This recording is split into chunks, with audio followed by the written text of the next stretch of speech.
नमस्कार मित्रांनो, स्वागत आहे आपल्या YBD अकॅडमी युट्यूब चॅनल वरती. या व्हिडिओच्या माध्यमाने आज आपण पुणे DCC बँक भरतीचा मागील झालेला पेपर सोडून घेणार आहोत. हा पेपर 13 मे 2018 रोजी घेण्यात आलेला होता. त्यानंतर डायरेक्टली आता 2025 मध्ये पेपर होत आहे. 2018 आणि 2025 या दोन्हींमधील अभ्यासक्रमामध्ये जास्त काही फरक नव्हता. फक्त 2018 या वेळेस जर म्हटलं तर इंग्लिश या विषयावरती देखील प्रश्न विचारले गेले होते. त्या प्रश्नांची संख्या होती 5 आणि या व्यतिरिक्त जर म्हटलं तर संपूर्ण अभ्यासक्रम हा सारखाच आहे. यामध्ये जर म्हटलं तर हा 2025 चा अभ्यासक्रम आहे, जो की तुम्ही स्क्रीनवरती बघू शकता. आणि त्यावेळेस देखील याच विषयांवरती प्रश्न विचारले गेले होते. फक्त विषयांनुसार प्रश्नांची संख्या कमी जास्त नक्कीच बघण्यासाठी भेटलेली होती. तर या व्हिडिओच्या माध्यमाने आपण 2018 चा संपूर्ण पेपर सोडून घेणार आहोत. तर त्यासाठी व्यवस्थित या व्हिडिओला पूर्ण बघा. यामध्ये सर्वात महत्त्वाचं म्हणजे गणित व बुद्धिमत्ता या दोन विषयांचे जे पण प्रश्न विचारले गेले होते दोन विषयांवरती, त्यांचं स्पष्टीकरण आपण या व्हिडिओच्या माध्यमाने जाणून घेणार आहोत. तर बघा, पहिला प्रश्न जर म्हटलं तर मराठी या विषयावरती आपल्याला विचारला गेलाय. सलग 5 प्रश्न मराठीवरती विचारले गेले होते. यामधील पहिला प्रश्न आहे, लंकेची पार्वती म्हणजे काय? आपल्याला या प्रश्नाचं उत्तर सांगता येईल, अंगावर दागिने नसलेली स्त्री. अशाच प्रकारचा 2 नंबरचा प्रश्न आपल्याला होकारार्थी वाक्य करायला सांगितलं होता. हे वाक्य दिलं होतं, तर या वाक्याचं होकारार्थी वाक्य ऑप्शन क्रमांक 3 हे योग्य उत्तर आपल्याला सांगता येईल. त्यानंतर 3 नंबरचा प्रश्न आपल्याला शुद्ध शब्द ओळखायला सांगितला होता. तर 4 पर्यायापैकी 2 नंबरचा शब्द शुद्ध आहे अशा प्रकारचा आपल्याला सांगता येईल. 4 नंबरचा प्रश्न जर म्हटलं तर आपल्याला परकीय भाषेतून मराठीमध्ये आलेला शब्द ओळखायला सांगितला होता. तर बटाटा हा जो शब्द आहे तो परकीय भाषेतून आलेला आहे किंवा परभाषेतून आलेला आहे असं आपल्याला सांगता येईल. म्हणजे ऑप्शन क्रमांक 1 या प्रश्नाचं योग्य उत्तर होईल. त्यानंतर 5 नंबरचा प्रश्न जर म्हटलं तर आपल्याला एक वाक्य दिलं होतं, त्याचा अर्थ न बदलता आपल्याला नकारार्थी वाक्य करायला सांगितलं होतं. तर या प्रश्नाचं योग्य उत्तर होईल ऑप्शन क्रमांक 3. तर आपण याचं जास्त स्पष्टीकरण बघत बसणार नाही, कारण आपल्याला गणित बुद्धिमत्तावरती कसे प्रश्न विचारले होते तर त्यांचं स्पष्टीकरण बघायचं आहे. त्यानंतर पुढील 5 जे प्रश्न आहेत ते इंग्लिश या लँग्वेज वरती होते. तर इंग्लिश लँग्वेज वरती यावरती प्रश्न विचारले जाणार नाहीत, त्यामुळे आपण हे प्रश्न स्किप करूया. त्यानंतर गणित या विषयावरती प्रश्न सुरू होत आहे. परंतु जर म्हटलं तर अभ्यासक्रमानुसार जर म्हटलं तर बुद्धिमापन चाचणी म्हटलेल्या याच्यावरती 10 प्रश्न विचारले जातील. तर आपल्याला कशा प्रकारचे टॉपिक वरती प्रश्न विचारले जातात, कोणते कोणते टॉपिक महत्त्वाचे आहेत ते आपण जाणून घेणार आहोत. त्यासाठी सर्वप्रथम आपण बुद्धिमत्तेचे प्रश्न सोडूयात. त्यानंतर गणिताचे कोणकोणते प्रश्न आले त्याचे देखील स्पष्टीकरण आपण जाणून घेणार आहोत. तर इथून पुढे जर म्हटलं तर बघा, 24 नंबरच्या प्रश्नापासून बुद्धिमत्तेच्या प्रश्नांना इथं सुरुवात झालेली आहे. तर सर्वप्रथम बुद्धिमत्ता या विषयावरचे जे पण प्रश्न आहेत ते आपण सोडून घेणार आहोत. प्रश्न आहेत ते मराठी आणि इंग्लिश दोन्ही लँग्वेज मध्ये दिलेले आहेत. कोणत्याही लँग्वेज मध्ये तुम्ही वाचू शकता, काही अडचण नाही. ठीक आहे. तर बघा, पहिला प्रश्न जर म्हटलं तर संख्यामालावरील प्रश्न आपल्याला विचारला गेलाय. यामध्ये जर म्हटलं तर आपल्याला प्रश्न चिन्हाच्या जागी कोणती संख्या येईल ते आपल्याला सांगायचं आहे. यामध्ये पहिले जर म्हटलं तर आपल्याला 3 दिले, त्यानंतर 18, त्यानंतर 12, त्यानंतर 72, त्यानंतर 66 आणि 396 पुढे काय येईल ते आपल्याला विचारलं आहे. तर यामध्ये क्रम कसा आहे ते आपण जाणून घेऊया. सर्वप्रथम 3 दिलेले आहेत. 3 गुणिले जर आपण 6 केलं, ठीक आहे, 3 गुणिले 6 केलं तर आपल्या प्रश्नाचं योग्य उत्तर येतं 18. 18 मायनस जर आपण 6 केलं तर आपल्या प्रश्नाचं योग्य उत्तर येतं 12. ठीक आहे. तर अशा प्रकारचं पहिले जर म्हटलं तर आपल्याला 3 दिलं होतं, 3 पासून हे 18 आले, त्याच्यातून 6 मायनस केले, हे 12 आले. आता त्याच प्रकारे जर म्हटलं तर 12 मध्ये आपल्याला 6 गुणाकार करायचा आहे. ठीक आहे. 12 गुणिले 6 केलं तर आपल्या प्रश्नाचं योग्य उत्तर येतं 72. 72 आपल्याला इथे पुढे दिसतील आणि 72 मध्ये पुन्हा 6 मायनस जर केले तर आपल्या प्रश्नाचं उत्तर येतं 66. आपल्याला 66 इथे दिसतील. तर याच स्वरूपामध्ये जर म्हटलं तर आपल्याला पुढे देखील करायचं आहे. आता पुढे आपलं प्रश्नाचं उत्तर आलंय 66. 66 गुणिले 6 जर केलं तर आपल्या प्रश्नाचं योग्य उत्तर येतं 396. 396 आपल्याला इथे दिसतील. 396 मधून 6 मायनस जर केले तर आपल्या प्रश्नाचं उत्तर येतं 390. म्हणजे पुढे प्रश्न चिन्हाच्या जागी उत्तर यायला पाहिजे 390. तर या स्वरूपामध्ये ऑप्शन क्रमांक डी हे प्रश्नाचं आपलं योग्य उत्तर असणार आहे. पुढे 25 नंबरचा प्रश्न आपण बघूया. तिथं आपल्याला जर म्हटलं तर आपल्याला फक्त बेरीज शोधायला सांगितली होती. आपल्याला इथं अपूर्णांकामध्ये किंवा पॉईंट मध्ये आपल्याला दिलेलं असतं. आता इथं पॉईंट मध्ये दिलेलं आहे मित्रांनो. तर यांची बेरीज करायची आहे फक्त. आता आपल्याला माहिती आहे पॉईंट खाली पॉईंट यायला पाहिजे. तर पहिले जर म्हटलं तर बघा आपल्याला काय दिलेलं आहे. आता जे पण आपल्याला दिलं असतं ते पॉईंट मध्ये आपल्याला पॉईंट खाली पॉईंट घ्यायचा आहे मित्रांनो. जसं की इथं मी मांडणी करून घेतो. बघा, पहिल्यांदा जर म्हटलं आपल्याला काय दिलेलं आहे 13 पॉईंट. ठीक आहे, 13.3 दिलेलं आहे. त्याच्या खाली जर म्हटलं तर आपल्याला पुन्हा जर म्हटलं तर 1 पॉईंट, ठीक आहे, 1.33 दिलंय. त्यानंतर 1.0033 दिलेलं आहे. ठीक आहे, हे 0 आहेत. तर या स्वरूपामध्ये फक्त आपल्याला बेरीज करायची, जास्त काहीच नाही. पुन्हा पॉईंट इथं देऊन आता 3 वेळेस आपल्याला 3 लिहायचं आहे. तर यांची फक्त आपल्याला बेरीज करायची आहे, याच्या व्यतिरिक्त काहीच नाही. 3 आणि 3 6, 3 आणि 3 6. त्यानंतर पुढे जर म्हटलं तर पुन्हा 3 आणि 3 6, हे 3 आणि 3 पुन्हा 6 झाले. ठीक आहे, अशा प्रकारे आता पॉईंट खाली पॉईंट घेतला. ठीक आहे, पॉईंट खाली पॉईंट घेतला, हे 3 4 5 6 हे पण 6 झाले.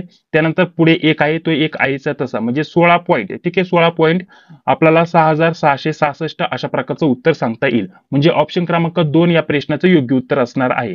तर या टाईपचा प्रश्न आपल्याला 2 नंबरचा विचारला गेला होता मित्रांनो. बुद्धिमत्तावरती सोपे सोपे प्रश्न विचारले जातात. तुम्ही जर प्रश्नपत्रिका सोडवल्या तर तुम्हाला कोणताही टाईपचा प्रश्न आला तर तुम्ही तो आरामशीर सोडू शकता. त्यासाठी अतिशय कमी किमतीमध्ये सर्व काही स्टडी मटेरियल आपण उपलब्ध करून देतोय. आता खूपच कमी दिवसाचा कालावधी राहिलेला आहे मित्रांनो. तर बहुतेक विद्यार्थ्यांचे प्रश्न येत होते की नक्की आता हा अभ्यासक्रम कुठून करायचा. जो आपल्याला अभ्यासक्रम दिलेला आहे याच्यामध्ये जर म्हटलं तर बँकिंग सहकार्य झालं, कृषी व ग्रामीण अर्थव्यवस्था झालं, संगणक झालं, हे प्रश्न आपल्याला कुठून करायचे. तर त्याच्यासाठी तुम्हाला अतिशय महत्त्वाच्या नोट्स आपण उपलब्ध करून देतोय. मी एवढं सांगेल आपल्याकडे 75 पेक्षा जास्त प्रश्नपत्रिका आहे. यांचं जर कॅल्क्युलेशन केलं 75 गुणिले 90 तर 6000 पेक्षा जास्त प्रश्न होतात मित्रांनो. आता यामध्ये जर म्हटलं तर प्रत्येक विषयाचे 1,000 जरी प्रश्न पकडले तर याच्यातले भरपूर प्रश्न रिपीट होतात. कोणकोणत्या विषयाचे प्रश्न रिपीट होतात? बँकिंग सहकार, कृषी व ग्रामीण अर्थव्यवस्था आणि संगणक व माहिती तंत्रज्ञान या 3 विषयाचे प्रश्न भरपूर रिपीट होत असतात. त्याच्यासाठी तुम्हाला या प्रश्नपत्रिका खूपच महत्त्वाच्या असणार आहेत. तर ते स्टडी मटेरियल तुम्हाला कसं भेटणार त्याच्याबद्दल देखील माहिती देऊन घेतो. तर बघा मित्रांनो, स्पेशल डीसीसी बँक भरतीसाठी आपण हे सर्व स्टडी मटेरियल उपलब्ध करून देतोय. यामध्ये जर म्हटलं तर बघा 75 पेक्षा जास्त प्रश्नपत्रिका, लेटेस्ट झालेल्या सर्व प्रश्नपत्रिका तुम्हाला भेटतील सर्व शिफ्टच्या. यामध्ये प्रत्येक प्रश्नपत्रिका वेगळी असणार आहे. प्रत्येक याच्यामध्ये जर म्हटलं तर प्रश्न वेगळे असणार आहे आणि प्रत्येक प्रश्नपत्रिकेमध्ये उत्तरासोबत तुम्हाला इथं माहिती दिलेली आहे. त्यासोबत तुम्हाला जर म्हटलं तर या 7 ते 8 विषयाच्या नोट्स देखील भेटतील. मराठी, इंग्रजी, गणित, बुद्धिमत्ता, चालू घडामोडी इव्हन तुम्हाला ऑगस्ट पर्यंत भेटेल. लेटेस्ट चालू घडामोडी भेटेल मित्रांनो. आयएमपी जीकेचे प्रश्न भेटतील. संगणक व माहिती तंत्रज्ञान याच्यावरती जर म्हटलं तर आयएमपी प्रश्न भेटतील. बँकिंग व सहकार, त्यासोबत कृषी व ग्रामीण अर्थव्यवस्था याची तुम्हाला आयएमपी प्रश्न भेटतील. हे कसं भेटणार आहे याचं स्वरूप देखील तुम्हाला थोडक्यात दाखवून घेतो. त्यानंतर हे कसं मिळवायचं त्याच्याबद्दल तुम्हाला माहिती देणार आहे. ठीक आहे, तर अतिशय महत्त्वाचं स्टडी मटेरियल असणार आहे मित्रांनो. खूपच कमी दिवसामध्ये अभ्यास करण्यासाठी हे स्टडी मटेरियल तुमच्यासाठी खूपच उपयोगी येणार आहे. तर बघा, हे सर्व स्टडी मटेरियल तुम्हाला अशा प्रकारे व्हॉट्सअपवरती सेंड केलं जातं. डेमो तुम्हाला इथं स्क्रीनवरती दिसत असेल. जसं की हे ठाण्याचे क्वेश्चन पेपर आहे. टोटल पेजेसची संख्या तुम्ही इथं बघू शकता मित्रांनो. तर हे सर्व स्टडी मटेरियल तुम्हाला व्हॉट्सअपवरती सेंड केलं जाईल. याच्यामध्ये आपल्याला पेजेसची संख्या वगैरे दिलेली आहे. सर्व लेटेस्ट झालेल्या सर्व प्रश्नपत्रिका तुम्हाला भेटून जातील मित्रांनो. स्क्रीनवरती बघू शकता पेजेसची संख्या दिलेल्या, किती प्रश्नपत्रिकेचा समावेश याच्यामध्ये क्वेश्चन पेपर बघू शकता. प्रत्येक शिफ्टनुसार आणि प्रत्येक जिल्ह्यानुसार वेगवेगळ्या सेपरेट तुम्हाला पेजेसनुसार आपल्याला या क्वेश्चन पेपर उपलब्ध करून दिले जातील. सोबत मराठी, इंग्रजी, गणित, बुद्धिमत्ता, चालू घडामोडी या विषयाच्या नोट्स देखील भेटतील. आयएमपी जीके देखील भेटेल तुम्हाला. त्याचसोबत जर म्हटलं तर लेटेस्ट चालू घडामोडी देखील भेटेल. त्याचसोबत बँकिंग सहकार, कृषी व ग्रामीण अर्थव्यवस्था याचे देखील तुम्हाला सेपरेट नोट्स भेटतील. आपल्याला प्रश्नांची संख्या यामध्ये दिसेल. ठीक आहे, किंवा पेजेसची संख्या यामध्ये दिसेल. 1-2 पीडीएफ जर म्हटलं तर बघा, कृषी व ग्रामीण अर्थव्यवस्था याचं पीडीएफ मी इथं ओपन करून घेतलेलं आहे मित्रांनो. तर या स्वरूपामध्ये या नोट्स तुम्हाला व्हॉट्सअपवरती सेंड केले जातील. किंवा ज्या पण प्रश्नपत्रिका येतील त्या प्रश्नपत्रिकेचं स्वरूप तुम्ही स्क्रीनवरती बघू शकता. या स्वरूपामध्ये तुम्हाला त्या सर्व प्रश्नपत्रिका व्हॉट्सअपवरती सेंड केल्या जातील मित्रांनो. भरपूर स्टडी मटेरियल आहे. खूपच कमी दिवसाच्या कालावधीमध्ये तुम्ही जास्तीत जास्त अभ्यास करू शकता मित्रांनो. तर यामध्ये काय काय भेटणार आहे हे तुम्हाला पुन्हा एकदा सांगतो आणि ते कसं भेटणार त्याच्याबद्दल माहिती देतो. तर बघा मित्रांनो, यामध्ये आपण सर्व हे स्टडी मटेरियल उपलब्ध करून देतोय. 75 पेक्षा जास्त क्वेश्चन पेपर. या क्वेश्चन पेपर तुम्ही रिव्हिजन करायला विसरू नका मित्रांनो. कारण यामध्ये बँकिंग सहकार झालं, कृषी व ग्रामीण अर्थव्यवस्था झालं, संगणक माहिती तंत्रज्ञान झालं, यातील बहुतेक प्रश्न मागील प्रश्नपत्रिकेमध्ये जे आलेले आहेत ते रिपीट होत असतात मित्रांनो. कारण तुम्ही जरी प्रश्नपत्रिका या 75 प्रश्नपत्रिका व्यवस्थित बघितल्या तर भरपूर प्रश्न रिपीट झालेले तुम्हाला तिथं आढळून येईल मित्रांनो. तर या प्रश्नपत्रिका तुम्ही जर केल्या तर भरपूर प्रश्न तुमचे होऊन जातील. त्याच सोबत आपण सेपरेट जर म्हटलं तर या सर्व विषयांच्या नोट्स उपलब्ध करून देतोय. या 7 ते 8 विषयांच्या नोट्स प्लस तुम्हाला या प्रश्नपत्रिका, ठीक आहे, म्हणजे 75 प्लस प्रश्नपत्रिका प्लस या 7 ते 8 विषयाच्या नोट्स उपलब्ध करून देतोय. सर्वांची एकत्रित किंमत ठेवलेली आहे 229. जर तुम्हाला पाहिजे असेल तर 91 39 64 31 99 या नंबरवरती फोन पे, गुगल पे किंवा पेटीएमच्या माध्यमाने तुम्हाला पेमेंट करायचं आहे आणि याच नंबरवरती व्हॉट्सअपवरती तुम्हाला स्क्रीनशॉट पाठवायचा आहे. स्क्रीनशॉट पाठवल्यानंतर अगदी 5 ते 10 मिनिटांमध्ये तुम्हाला हे सर्व स्टडी मटेरियल पीडीएफ स्वरूपामध्ये व्हॉट्सअपवरती सेंड केलं जाईल. व्हॉट्सअपवरती देखील तुम्हाला भेटतं किंवा आपण एक प्रायव्हेट टेलिग्राम चॅनल सुरू केलेला आहे. त्या टेलिग्राम चॅनलची लिंक तुम्हाला दिली जाते. तिथून देखील तुम्ही कधीही एकदा जॉईन झाल्यानंतर कधीही ते डाउनलोड करू शकता. दोन्हीद्वारे तुम्हाला ते पीडीएफ स्वरूपामध्ये स्टडी मटेरियल उपलब्ध करून दिलं जातं. सोबत एक प्रायव्हेट व्हॉट्सअप ग्रुपला देखील ऍड केलं जातं. सर्व अपडेट तुम्हाला भेटून जातील आणि सर्वात महत्त्वाचं म्हणजे 22 तारखेला जो पेपर असणार आहे सर्वात पहिल्या शिफ्टचा जो 22 तारखेला पेपर होईल तर त्याचं संपूर्ण अनालिसिस आपण सर्वप्रथम व्हॉट्सअप ग्रुपवरती देणार आहोत. तर त्यासाठी हे सर्व स्टडी मटेरियल तुम्हाला भेटणार आहे आणि व्हॉट्सअप ग्रुपची लिंक देखील भेटणार आहे. जर पाहिजे असेल तर लवकरात लवकर या नंबरवरती पेमेंट करा आणि याच नंबरवरती तुम्हाला व्हॉट्सअपवरती स्क्रीनशॉट पाठवायचा आहे. त्यामध्ये तुम्हाला 75 पेक्षा जास्त प्रश्नपत्रिका आणि सोबत या 7 ते 8 विषयाच्या नोट्स स्वरूप देखील तुम्हाला सांगून घेतलेलं आहे. कसं स्वरूप आहे संपूर्ण तुम्हाला दाखवून घेतलेलं आहे. आता पुढील प्रश्न आपण सोडवायला सुरुवात करत आहोत मित्रांनो. यामध्ये दोनच इथं बुद्धिमत्तेचे प्रश्न होते. तर डायरेक्टली खाली आपल्याला बुद्धिमत्तेचे प्रश्न दिलेले आहेत, जे की तुम्ही बघू शकता इथे 56 नंबरच्या प्रश्नापासून आता पूर्ण आपल्याला बुद्धिमत्तेचे प्रश्न सुरू झालेले बघण्यासाठी भेटलेले आहेत. तर बघा आता 56 नंबरचा प्रश्न आपल्याला काय दिलेला आहे व्यवस्थित आपण समजून घेऊया. तर म्हटलेलं पुढील मालिकेचा दुसरा अर्धा भाग जर उलट्या क्रमाने लिहिला तर आपल्याला म्हटलेलं आहे डावीकडून 23व्या अक्षराच्या आपल्याला म्हटलेलं आहे अक्षराच्या डावीकडे 7वे अक्षर म्हणजे फक्त आपल्याला काय करायचंय इथं टोटल जर म्हटलं तर आपल्याला माहिती आहे इंग्लिश मधील 26 अक्षरे दिलेत. त्याच्या निमे जर म्हटलं तर आपल्याला इथं निमे अक्षर करायचे आहेत मित्रांनो. परंतु जर म्हटलं तर आपल्याला निमा भाग करून 23व्या अक्षराचे डावीकडचे आपल्याला 7वे अक्षर म्हटलेले आहे. ठीक आहे. आता हे कसं ते तुम्हाला व्यवस्थित सांगतो. ठीक आहे. ABCD आपल्याला इथं लिहून घ्यायची आहे. तर बघा थोडक्यात तुम्हाला समजून सांगण्यासाठी इथं मी उलट्या दिशेने लिहिलेलं आहे. म्हटलं इथं बघा आपल्याला अर्ध्या भागापासून आता अर्धा भाग आपल्याला माहिती आहे टोटल 26 अक्षरे असतात. टोटल 26 अक्षरापासून जर विचार केला तर अर्धा भाग जर म्हटलं तर M पासून अर्धा भाग होतो.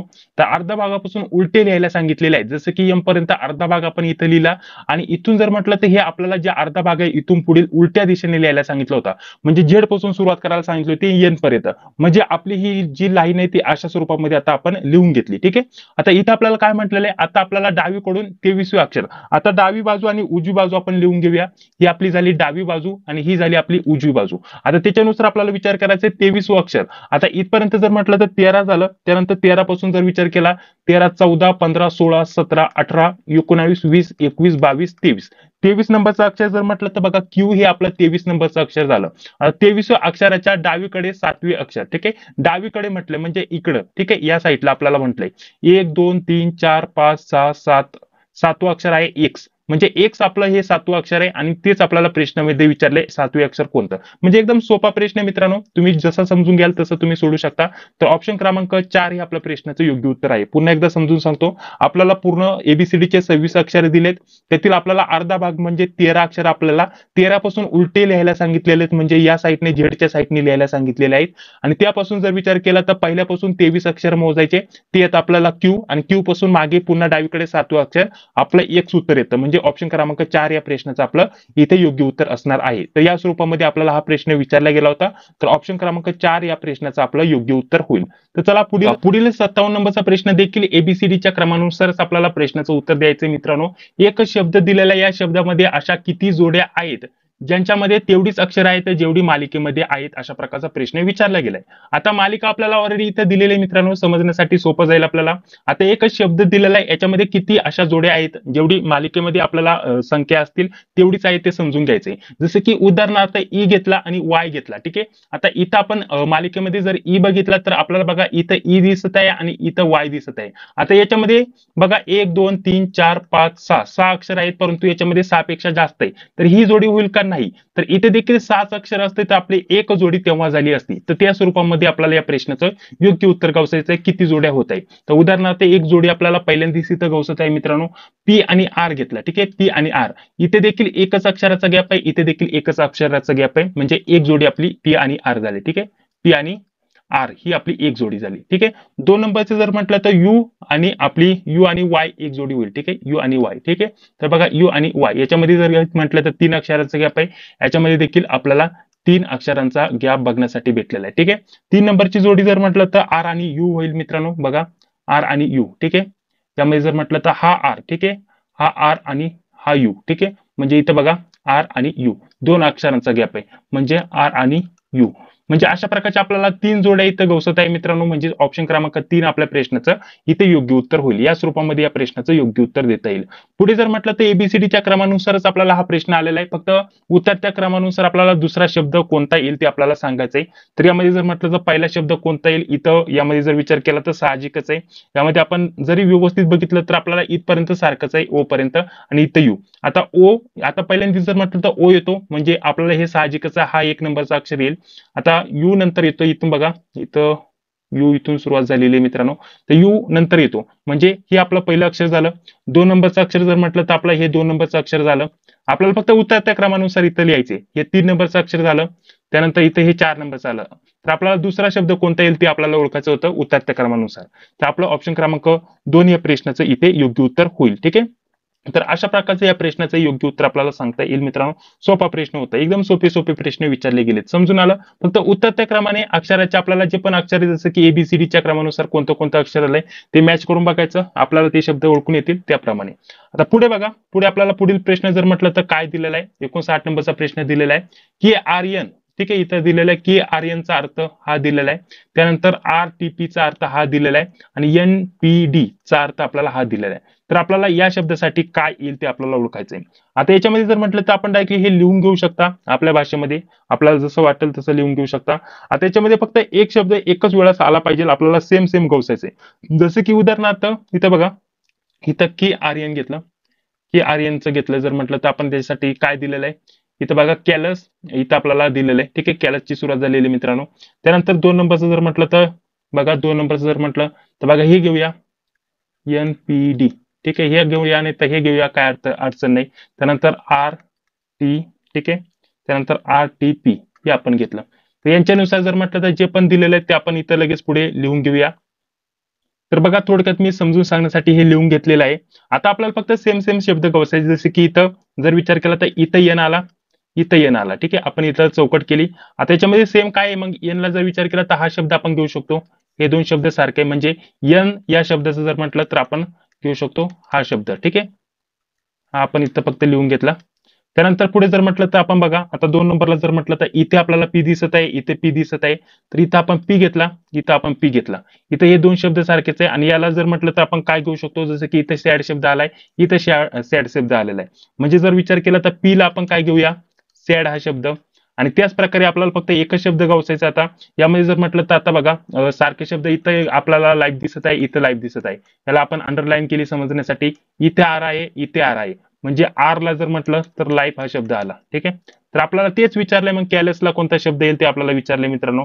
त्यानुसार आपल्या प्रश्नाचं योग्य उत्तर काय येईल मित्रांनो ऑप्शन क्रमांक 1. ठीक आहे. आपल्याला राहिलेलं लगेच ओळखू येते कोणता शब्द येतोय. कॅलेससाठी आपल्याला कोणता शब्द येईल की. ठीक आहे. यासाठी आपल्याला ऑप्शन क्रमांक 1 या प्रश्नाचं इथं योग्य उत्तर सांगता येईल. चला पुढील प्रश्न. तर पुढील जरी म्हटलं तर आपल्याला अक्षरमालावरतीच प्रश्न आलेला आहे. तर प्रश्न चिन्हाच्या जागी आपल्याला कोणती अक्षर येतील ते सांगायचंय. तर पहिल्या अक्षर जर विचार केला तर सी आणि डी दिलाय. आता सी आणि डी. ठीक आहे. सी डी अशा प्रकारचा म्हणजे +1 चा गॅप आहे. मग इथे देखील जर म्हटलं तर 1 चा गॅप घेतला तर एन आपल्याला एम एन अशा प्रकारचा आपल्या प्रश्नाचं इथे योग्य उत्तर येईल. म्हणजे पहिलं आपल्याला अक्षर इथं भेटलेलं आहे. त्याच स्वरूपामध्ये दुसऱ्या अक्षरापासून दुसरं अक्षर कसं आलं ते बघूयात आपण. याच्यामध्ये जर म्हटलं तर टी पासून इथं यस आलेला आहे. ठीक आहे. टी पासून यस आलेला आहे. तर टी पासून यस कसा आला तर -1 झालेला आहे. ठीक आहे. -1. तर याच्यापासून जरी म्हटलं तर आपल्याला यू पासून -1 जर केलं तर आपल्या प्रश्नाचं योग्य उत्तर येतं टी अशा स्वरूपामध्ये. तर याच स्वरूपामध्ये प्लस मायनस करून लगेच आपल्या प्रश्नाचं योग्य उत्तर येते अशा स्वरूपामध्ये तुम्ही करून बघा. तर आपल्या प्रश्नाचं योग्य उत्तर काय होईल ऑप्शन क्रमांक 1. ठीक आहे. म्हणजे फक्त आपल्याला प्लस मायनस म्हणजे या शब्दापासून हा शब्द कसा आला जसं की पहिल्यापासून पहिला शब्द कसा आला. दुसऱ्यापासून दुसरा शब्द कसा आला. तिसऱ्यापासून तिसरा शब्द कसा आला. चौथ्यापासून चौथा शब्द कसा आला. तर त्यामध्ये आपल्याला हे करायचंय. या शब्दावरून आपल्याला समजून घ्यायचं आणि त्याच प्रकारे हे करायचं आहे आणि सेम टू सेम केल्यानंतर आपल्या प्रश्नाचं योग्य उत्तर असणार आहे ऑप्शन क्रमांक 1. थोडा जरी अभ्यास असला तरी बेसिक प्रश्न विचारले जातात मित्रांनो. कोणीही हे प्रश्न जे आहेत ते सोडू शकता. काही अडचण नाही. ठीक आहे. तर चला पुढील प्रश्न बघूयात. आता पुढील जर म्हटलं तर पुढील बघा कोणता प्रश्न विचारला गेलाय. 61 नंबरचा प्रश्न आपला चालू आहे. तर यामध्ये म्हटलेलं बघा या आपण दिशेवरती जो प्रश्न आहे तो सोडूया 62 नंबरचा. तर इथं आपल्याला मनीष हा प्रश्न दिलेला आहे. बघा सर्वप्रथम आपल्याला इथं दिशा काढून घेऊया जेणेकरून आपल्याला समजून येईल. तर बघा हे आपण दिशा काढून घेतलेल्या ही आहे उत्तर दिशा. तर आपल्याला संपूर्ण व्यवस्थित या दिशा समजून येणं गरजेचं आहे. त्यानंतर ही पूर्व. त्यानंतर ही आहे पश्चिम. ठीक आहे. आपण दिशा काढून घेतल्या. इथं म्हटलेलं आहे मनीष त्याच्या घरापासून आग्नेय दिशेला ठीक आहे 7 किलोमीटर जातो. आता यामध्ये जर म्हटलं तर मनीषचं हे घर आपण जर पकडलं तर तो आग्नेय दिशेला जातो म्हणजे या साईडला जातो. ठीक आहे. ही पूर्व इथे ही कोणती ही आग्नेय दिशा आहे मित्रांनो. आग्नेय दिशेला किती जातो 7 किलोमीटर जातो. ठीक आहे. 7 किलोमीटर. त्यानंतर तिथून तो काय म्हटलेलं आहे तिथून नंतर तो पश्चिमेकडे वळून 14 किलोमीटर जातो. पश्चिम दिशा कोणती ही दिशा म्हणजे पश्चिमेकडे जर म्हटलं तर 14 किलोमीटर इकडे जातो. हा जातो 14 किलोमीटर बरोबर. तर तिथून जर पुन्हा जर म्हटलं तर तो वायव्येकडे वळतो. वायव्य दिशा कोणती? ही वायव्य दिशा आहे. तर वायव्येकडे वळून तो पुन्हा 7 किलोमीटर जातो, म्हणजे अशा प्रकारचा. हे 7 किलोमीटर जातो इकडे पण. आणि त्यानंतर शेवटी तो पूर्वेकडे 9 किलोमीटर जातो, म्हणजे पूर्वेकडे ही पूर्व दिशा, तिकडे जातो 9 किलोमीटर. तर फक्त हे राहिलेलं आपल्याला हे राहिलेलं अंतर काढायचं घरापासून किती किलोमीटर अंतरावरती आहे. तर यामध्ये जर म्हटलं तर 14 - 9 जर केलं तर आपल्या प्रश्नाचं उत्तर काय येतं? 5 किलोमीटर. म्हणजे अतिशय सोपा प्रश्न, फक्त राहिलेलं अंतर काढायचं होतं. ठीक आहे, एवढा सोपा प्रश्न विचारला गेला होता. तर ऑप्शन क्रमांक 4 या प्रश्नाचं आपलं इथे योग्य उत्तर होईल. ठीक आहे, तर या स्वरूपामध्ये या प्रश्नाचं योग्य उत्तर आपल्याला सांगता येईल. तर बघा पुढील आपल्याला प्रश्न काय दिलेला आहे मित्रांनो. एक रेल्वे स्टेशनवर स्वप्नीलला एक माणूस म्हणाला, मुझफ्फरनगर करता दर 1.45 तासाने एक गाडी सुटते. कितीला? आपल्याला म्हटलेलं 1.45 तासाने एक गाडी सुटते. यापूर्वीची गाडी 50 मिनिटापूर्वीच सुटली आहे. म्हणजे जर विचार केला तर आपण ते कॅल्क्युलेशन करून घेऊया. आणि पुढची गाडी जर म्हटलं तर 5 वाजून, ठीक आहे, 5:15 वाजता आहे. ठीक आहे, असं म्हटलेलं आहे. तर ती स्वप्नीलला जी माहिती देत आहे तो माणूस, तो किती वाजता देते अशा प्रकारचं म्हटलेलं आहे. ठीक आहे, तर यामध्ये जर म्हटलं तर आता पुढील गाडी 5:15 सुटणार आहे. तर मागील गाडी जर म्हटलं तर आपल्याला माहिती आहे प्रत्येक 1:45 म्हणजे एवढ्या तासाने ती गाडी सुटत असते. तर ते फक्त मायनस करायचं तर आपल्याला लगेच समजून येईल 3:30 याच्या अगोदरची गाडी सुटली असेल. आता याच्यानुसार जर म्हटलं तर यामध्ये 50 मिनिटं ऍड करा, कारण याच्यानंतर जर म्हटलं तर 50 मिनिटांनी तू माहिती सांगत आहे. इथं 50 मिनिटापूर्वीच ती गेलेली आहे मित्रांनो. तर ते ऍड केलं तर आपल्याला उत्तर येतं 4:20 किंवा 4:20 अशा प्रकारचं आपल्या प्रश्नाचं योग्य उत्तर येईल. तर 4:20 अशा प्रकारचं आपल्या प्रश्नाचं या प्रश्नाचं योग्य उत्तर असेल. म्हणजे एकदम बेसिक प्रश्न आहे. फक्त आपल्याला म्हटलेलं आहे प्रत्येक 1:45 तासाने एक गाडी सुटते. यापूर्वीची गाडी 50 मिनिटं या अगोदरच गेलेली आहे. आता पुढील गाडी 5:15 सुटेल. तर हे आपल्याला घेतलं, त्याच्यामधून आपल्याला माहिती आहे 1:45 प्रत्येक तासाला गाडी जाते. तर ते मायनस केलं तर 3:30 येतात. त्यामध्ये 50 मिनिटं ऍड केले, कारण ती माहिती देत आहे सुटली आहे असं प्रकार सांगितलेलं आहे. तर आपलं 4:20 येईल. तर तेव्हा ती गाडी गेली असेल आणि तेव्हा ती माहिती तो जो माणूस आहे तो स्वप्नीलला देत असेल. त्यामुळे ऑप्शन क्रमांक 3 हे आपल्या प्रश्नाचं इथे योग्य उत्तर असेल. ठीक आहे, त्यानंतर पुढील बघा. पुढील जर म्हटलं तर 64 नंबरचा प्रश्न आहे. याच्यामध्ये जर म्हटलं तर आपल्याला नातेसंबंध याच्यावरती प्रश्न आलेला आहे मित्रांनो. आता त्याच्यामध्ये जर म्हटलं तर बघा, एक म्हटलेलं आहे एक महिला, ठीक आहे, एक महिला फोटोतील माणसाकडे पाहून म्हणाली, या माणसाच्या भावाचे वडील हे माझ्या आईच्या वडिलांच्या एकुलता एक मुलगा आहे. तर त्या माणसाचे त्या महिलेबरोबर नातं काय? एक महिला घेतली, ठीक आहे, एक महिला घेतली, एक माणूस घेतला. तर त्याचा भाऊ म्हटलेला आहे, त्याचा भाऊ घेतला आणि त्याचे वडील घेतले. ठीक आहे, त्या भावाचे वडील. आता हा जो माणूस आहे या दोघांचे वडील हे म्हणजे हे दोघं बहीण भाऊ झाले किंवा भाऊ भाऊ झाले आणि हे दोघांचे वडील झाले. ठीक आहे, वडील झाले हे दोघांचे. याच्यानुसार जर विचार केला तर ही महिला आणि तिची आई म्हटलेले, तिची आई आणि हिचा भाऊ, म्हणजे हा झाला हिचा भाऊ. ठीक आहे, हिचा भाऊ. आणि याच्यानुसार जर म्हटलं तर यांचं नातं विचारलंय. यांचं जर म्हटलं तर हा मामा भाऊ होईल. हा मामा झाला आणि त्याचा अर्थ विचारला तर हा मामा झाला याचा. तर या दोघांचं नातं विचारलंय, महिला आणि त्या माणसाचं. सॉरी, तर इथं मामा भाऊ असायला पाहिजे किंवा मामा भाऊ इथं नातं असायला पाहिजे, परंतु पर्यायामध्ये तर दिलेलं नाहीये, कारण महिला आणि याचे जे वडील आहे यांचे मामाचं नातं होईल. परंतु आपल्याला महिला आणि त्या माणसाचं नातं विचारलंय, तर यामध्ये पर्याय दिलेलाच नाहीये. म्हणजे ऑप्शन क्रमांक 4 या प्रश्नाचं आपलं इथं योग्य उत्तर असणार आहे. तुम्ही कॅल्क्युलेशन करून बघा. आपल्याला नातेसंबंधावरती बेसिक प्रश्न विचारला गेला, जास्त अवघड प्रश्न नाहीये. पुढे 65 नंबरचा प्रश्न जर म्हटलं तर आपल्याला बघा, आपल्याला इथं जर म्हटलं तर आपल्याला समीकरणावरती प्रश्न विचारला गेलाय. समीकरण दिलेलं आहे. तर आपल्याला म्हटलेलं आहे प्लस म्हणजे मायनस, मायनस म्हणजे गुणाकार, त्यानंतर गुणाकार म्हणजे भागाकार, भागाकार म्हणजे बेरीज. डायरेक्टली इथं समीकरण घेतलेलं आहे, त्याच्यामध्ये आपण डायरेक्टली करून टाकूया. 16 भागाकार म्हणजे काय म्हटलेलं आहे बघा, भागाकार म्हणजे प्लस अधिक दिलेलं आहे. ते 4 घेतलं. गुणाकार म्हणजे काय म्हटलेलं आहे, गुणाकार म्हणजे भागाकार. आणि त्यानंतर पुढे काय 4 झाल्यानंतर गुणाकार. गुणाकार म्हणजे काय दिलेलं आहे, भागाकार. हे भागाकार घेतलं, 2 घेतलं. त्यानंतर वजाबाकी. वजाबाकी म्हणजे काय दिलेलं आहे, वजाबाकी म्हणजे गुणाकार, 5 घेतलं. आणि अधिक म्हणजे काय दिलेलं आहे, वजाबाकी, हे 8 घेतलं. फक्त हे समीकरण सोडवायचं आहे. हे समीकरण सोडवताना एकच गोष्ट लक्षात ठेवायची, कंस असला तर कंस सोडवायचा, कंस नसेल तर भागाकार, भागाकार नसेल तर गुणाकार, गुणाकार नसेल तर वजाबाकी, त्यानंतर बेरीज. याच स्टेपने आपल्याला हे गणित सोडवायचं असतं. तर पहिल्यांदा भागाकार दिलेला आहे तर 16 आहे, तसेच आपण लिहून घेतले.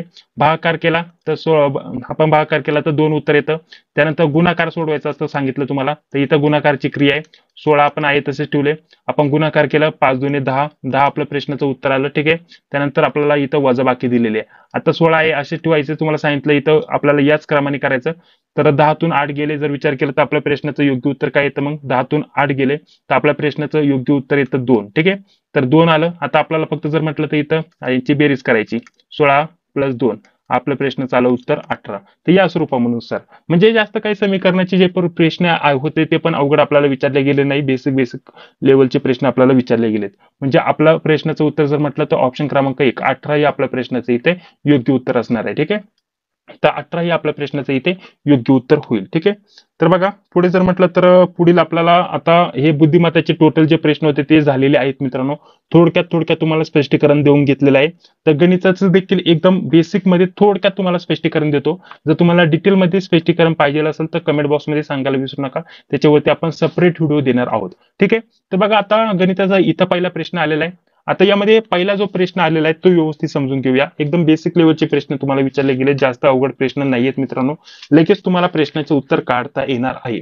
तर यामध्ये जर बघा आपल्याला म्हटलेलं आहे एका अंकाचे 58% आणि त्याच अंकाचे 39% यांतील फरक 247 आहे, तर त्याच अंकाचे 62% किती होतील? आता त्याच्यामध्ये आपण एक ट्रिक यूज करू शकता. एवढे जेवढे पण अंक आहे त्यांचे आपण 62 काढू, 62 जे टक्के ते काढू शकता.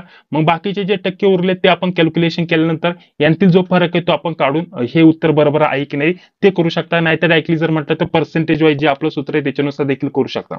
तर आता याच्यामध्ये जर म्हटलं तर पहिल्यांदा 1300 दिले, तर 1300 जर घेतलं 1300 भागिले आपण 62 केलं कारण आपल्याला पर्सेंटेज मध्ये काढायचंय. तर आपल्या प्रश्नाचं उत्तर येतं 20.96. ठीक आहे. म्हणजे 20.96 हे झालं आपलं 1%. ठीक आहे. 1% आणि तेव्हा 62% तेव्हा आपलं 1300 उत्तर येते. म्हणजे हे तर आपल्याला येणार नाही कारण ते जास्त होते आणि यातील जर आपण 58 आणि 39 येतं जर टक्के काढलं तर ते त्यांचा जो फरक आहे तो 247 येणार नाही, थोडा जास्त येईल. ठीक आहे.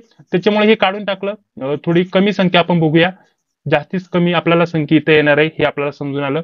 आता याच्यामध्ये जर म्हटलं तर बघा आपण 806 ही आपण करूया. जर यामध्ये जर विचार केला तर बघा आपल्याला इथं आता हे समजून येईल.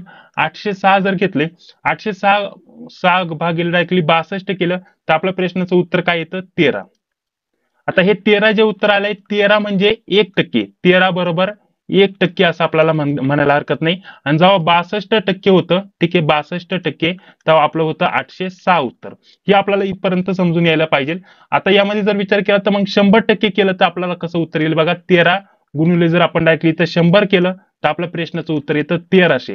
म्हणजे संपूर्ण आपलं कॅल्क्युलेशन इथं आलेलं आहे. आता फक्त फरक बरोबर मॅचिंग होतो का तो आपल्याला बघायचा. आता याचा 58 काढायचं, 58% काढायचं, तर फक्त 58 गुणिले 13 जर केलं तर आपल्या प्रश्नाचं उत्तर काय येईल? मग 58 गुणिले 13 तर आपलं 754 उत्तर येतं. बरोबर. त्याच्यानंतर अशाच प्रकारे 39 जर केलं, 39 गुणिले 13 तर आपल्या प्रश्नाचं उत्तर येतं 507. आता यांतील फरक आहे का बघा बरं. 247 यांचा मायनस जर केला तर 247 आपल्या प्रश्नाचं उत्तर येतं. म्हणजे आपलं ऑप्शन क्रमांक 4 हे प्रश्नाचं योग्य उत्तर आहे. कोणत्याही पद्धतीने सोडवा. याच्यामध्ये गणितामध्ये प्रत्येकाची सोडवण्याची स्टेप वेगवेगळी असते. ज्याला जसं समजेल तसं व्यवस्थित लवकरात लवकर सोडवण्याचा प्रयत्न करायचा. त्यानंतर पुढील बघा, पुढील आपल्याला 12 नंबरचा प्रश्न काय दिलेला आहे? 248 आणि पुढे आपल्याला गुणाकार किंवा स्टार दिलेला या संख्येला 9 ने निषेध भाग जाईल अशा प्रकारची आपल्याला संख्या इथं निवडायची. म्हणजे याचा अर्थ काय आहे? 248 संख्या दिलेली आहे, तर पुढे अजून कोणती संख्या येईल की त्या संख्येला 9 ने निषेध भाग जाईल? तर सगळ्या संख्या आपण टाकून बघू शकता. 6 ने टाकून बघू शकता, 3 ने टाकून बघू शकता. तर आपल्याला लगेच समजून येते. जर यामध्ये जर 4 संख्या टाकली आणि याला डायरेक्टली 9 न भाग दिला तर आपलं प्रश्नाचं उत्तर डायरेक्टली 0 येतं. आणि वरती जर म्हटलं तर 276 आपलं उत्तर यायला पाहिजे. ठीक आहे. कारण इथं जर विचार केला का 9 9 दुने 18 उरले, आपल्याला जर म्हटलं तर खालचे 6. ठीक आहे. इथं 6 आले, वरचे 8 आले. त्याच्यानंतर जर विचार केला तर पुन्हा 9 7 जर केलं आपण तर 9 7 आपलं 54 आलं.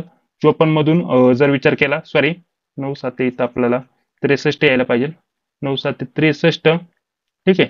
आणि इथं जर म्हटलं तर आपल्याला 0 आणि इथं 5 येतात. खाली वरचे 4 घेतले तर 9 7 आता 9 54 आलं. आपल्या प्रश्नाचं उत्तर 0.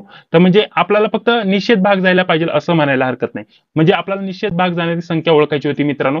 तर ती आहे ऑप्शन क्रमांक, ठीक आहे, ऑप्शन क्रमांक 3. म्हणजे 4 संख्या जर इथं टाकली तर 9 याला पूर्ण भाग जातो. ठीक आहे, अशा प्रकारे या संख्या जर टाकल्या तर पूर्ण भाग जात नाही, एवढंच आपल्याला इथं समजून घ्यायचं होतं. बाकी याच्या व्यतिरिक्त जास्त काही वेगळं नव्हतं. ठीक आहे, पुढे जर म्हटलं तर पुढे बघा, पुढे 13 नंबरचा प्रश्न आहे मित्रांनो. आता 13 नंबरच्या प्रश्नामध्ये लसावी मसावी आपल्याला याच्यावरती प्रश्न आलेला आहे मित्रांनो. आता त्याच्यामध्ये जर म्हटलं तर आपण डायरेक्टली हा प्रश्न जो दिलेला आहे त्याच्यामध्येच उत्तर आपल्याला दिलेलं आहे. 2 अंकांचा आपल्याला लसावी हा त्याच्या मसावीचा 4 पट आहे असं म्हटलेलं आहे. आणि यांची जर म्हटलं तर बघा, लसावी आणि यांची मसावी यांची बेरीज 125 म्हटलेलं आहे. आणि याच्यामध्ये जर म्हटलं तर त्यातील एक अंक 100 दिलेला आहे, एक अंक 100 दिलेला आहे. तर आपल्याला दुसरा अंक काढायचा आहे, फक्त मायनस केलं तरी 25 दुसरा अंक येऊन जाईल, कारण लसावी आणि मसावी यांचा पट दिलेला आहे आणि त्याच्यामध्ये पहिली संख्या दिली तर दुसरी संख्या काढायला आपल्याला काहीच हरकत नाही. ऑप्शन क्रमांक 4 या प्रश्नाचं योग्य उत्तर आहे, म्हणजे प्रश्नाचं उत्तर दिलेलं आहे. इथं जर 14 नंबरचा प्रश्न म्हटलं तर आपल्याला इथं फक्त जर म्हटलं तर आपल्याला याच्यामध्ये अंडर रूट मध्ये दिलेलं आहे ते काढायचंय. याच्यामध्ये बघा वर्गमुळात ज्या पण संख्या आहे ते आपल्याला काढायचे. आता याच्यामध्ये सर्वप्रथम जर म्हटलं तर बघा, हे हे कशाचं वर्गमूळ आहे, हे आपल्याला वर्गमूळ जर म्हटलं तर आपल्याला 15चं वर्ग, सॉरी वर्गमूळ नाही, वर्ग आपल्याला फक्त काढायचं, वर्गमूळ आपल्याला द्यायचंय. ऑलरेडी त्याच्यामध्ये आन्सर दिलेले आहे. तर 15चा वर्ग 225 हे आपल्याला माहिती आहे. आणि याच्यामध्ये जर म्हटलं तर याच्यामध्ये ते प्लस करायचं. तर याचा वर्ग जर म्हटलं तर आपल्याला 15चा वर्ग 225. आता हे आपल्याला हे सुटलेलं आहे, हे पूर्ण आपलं हे सुटलं, हे आपण कट करून टाकणार. 154 प्लस 15 आपल्याला करायचं, 154 प्लस 15. हे आपण व्यवस्थित समजून घ्या, थोडंसं हे पूर्ण व्यवस्थित समजण्यासाठी हे काढून टाकतो. तर बघा, जसं की आपल्याला हे सर्वप्रथम सोडून घ्यायचंय. आता हा कशाचा वर्ग आहे, 15चा वर्ग. ठीक आहे, तर 15चा वर्ग आपण घेतला तर आता राहिलं काय खाली मग फक्त 154 प्लस 15. ठीक आहे, आपलं प्रश्नाचं योग्य उत्तर काय येईल मग 169. बरोबर, 169. तर हा कशाचा वर्ग आहे, हा आहे 13चा वर्ग. मग आता हे पूर्ण सोडल्यानंतर आपलं फक्त प्रश्नाचं उत्तर काय येतं मित्रांनो, व्यवस्थित समजून घ्या. आपल्या प्रश्नाचं उत्तर होतं प्लस 13, कारण हा 13चा वर्ग आहे. हे दोन्ही आपण सोडून घेतले, त्याच्यानंतर 13 उरले. मग लास्टला काय येतंय मित्रांनो, लास्टला संख्या जर म्हटलं तर याच्या खाली आपण हे काढून टाकूयात. याच्यामध्ये प्लस 13 जर ऍड केलं तर आपल्या प्रश्नाचं मग उत्तर काय यायला पाहिजे मित्रांनो, इथं फक्त 15,625 13 ऍड केल्यानंतर. मग आता हे कशाचं वर्गमूळ आहे ते आपल्याला काढायचं. तर जर म्हटलं तर 25चा हा घन आहे, आपल्याला वर्ग आणि घन काढायचं होतं. तर हे याच्यानुसार जर विचार केला तर 25 या प्रश्नाचं योग्य उत्तर आहे. म्हणजे फक्त बेसिक मध्ये सोडवायचं, एवढं काय डीप मध्ये जाण्याची गरज नाही. एक एक सोडवत आलं तरी आपल्याला लगेच प्रश्नाचं योग्य उत्तर येऊन जाते. त्यानंतर पुढे जर म्हटलं तर आपल्याला किमती काढायला सांगितली होती, पर्सेंटेज वरती गणित आहे. ठीक आहे, काय अडचण नाही. याच्यामध्ये गणित व बुद्धिमत्तेचे भरपूर प्रश्न आलेले आहेत. 1-2 प्रश्न असते तर आपण याच व्हिडिओमध्ये कव्हर केले असते, परंतु अजून 7-8 प्रश्न आहेत. तर एक आयडिया करूयात, हे गणित आणि बुद्धिमत्तेचे तुम्हाला थोडेसे फास्ट मध्ये समजून येणार नाही, तर आपण सेपरेट व्हिडिओ त्याच्यावरती बनवूयात आणि डिटेलमध्ये आपण गणित व बुद्धिमत्तेचे जेवढे पण प्रश्न आलेले आहेत. ठीक आहे, आता बुद्धिमत्तेचे कव्हर झाले, गणिताचे जेवढे पण प्रश्न आहेत याच्यासाठी सेपरेट व्हिडिओ आपण आपल्या चॅनलवरती आज रात्रीचा अपलोड करूया. तर ठीक आहे, हा व्हिडिओ जर आवडला असेल तर लाईक करा. चॅनलवरती पहिल्यांदा आला तर चॅनलला देखील सबस्क्राईब करा, जी बिल तिलाही क्लिक करा, जेणेकरून मी जेव्हा पण व्हिडिओ अपलोड करतो त्या व्हिडिओचे नोटिफिकेशन तुम्हाला लगेच भेटून जाईल. त्याचसोबत या नोट्स परचेस करायला विसरू नका, यामध्ये तुमच्यासाठी खूपच महत्त्वाचे असणार आहे. गणित बुद्धिमत्ता याच्यावरती कमी प्रश्न आहेत, बाकी जर म्हटलं तर बँकिंग, सहकार, कृषी व ग्रामीण अर्थव्यवस्था याच्यावरती थोडं जास्त भर द्या, तिकडे तुम्हाला जास्त प्रश्न विचारले जाणार आहेत. त्यासाठी आपण या नोट्स तयार केलेल्या आहेत, त्याच्यामध्ये भरपूर प्रश्नपत्रिका आणि बाकी विषयांच्या नोट्स देखील उपलब्ध करून देते. तर याचा लाभ घ्यायला विसरू नका. तर चला, व्हिडिओ जर आवडला असेल तर लाईक करा, चॅनलला देखील सबस्क्राईब करा. दुसरा भाग लवकरच आपल्यावरती अपलोड होईल, तर तो मिळवण्यासाठी चॅनलला सबस्क्राईब करून जी बिल तिलाही क्लिक करा. तर भेटूया आता पुढील व्हिडिओमध्ये. जय हिंद, जय महाराष्ट्र.